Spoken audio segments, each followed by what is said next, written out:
Hello. हाँ hello. कहाँ बाड़ा? घरे बनी। अरे जल्दी आवा ना। अरे इतना जल्दी कब आ? हमरा ये सब कुछ नहीं सुने के, जल्दी आवा ना। अरे तो इतना घबराइल काहे बड़ू? हमरा जिंदगी और मौत के सवाल बा, प्लीज जल्दी आ जाना। ठीक बा आवा।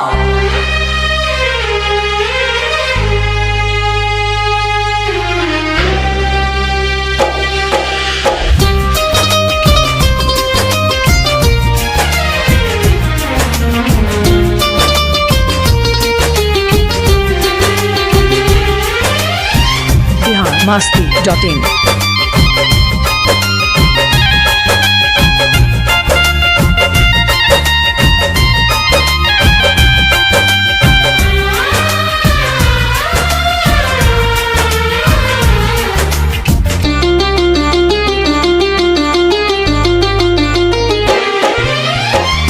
पगली के भइल बाटे पागल के दासा, आज हमरा पता चलल प्रेम के भाषा।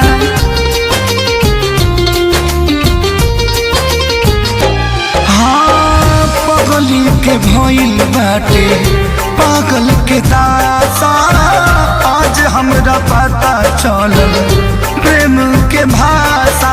रोते रोते मिले हमसे आयल बड़ी, रोते रोते मिले हमसे आयल बड़ी।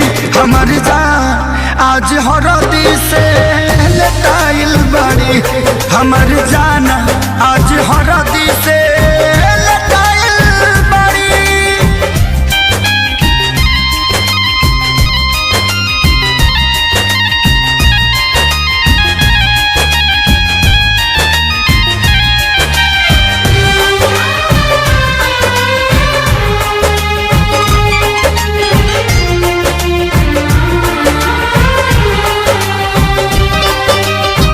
घर परिवार देख खोजत होई जा, छतिया पमुड़ी धके रोवा तारी एही जा।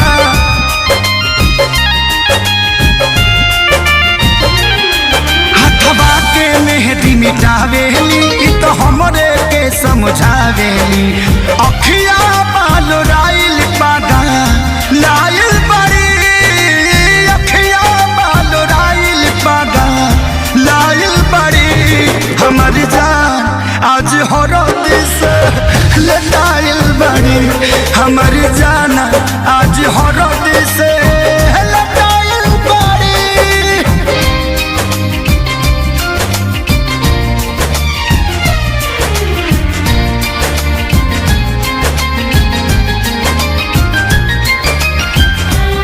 masti.in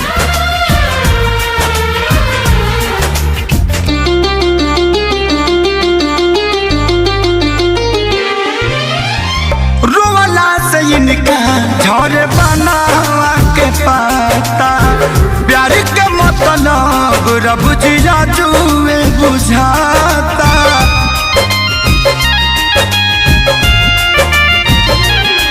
हम इनका से तनिको खफा नहीं खी, काहे की जान बेवफा नहीं खी। अखिलेश के खेसारी खाती भुलाइल बड़ी, अखिलेश के खेसारी खाती भुलाइल बड़ी।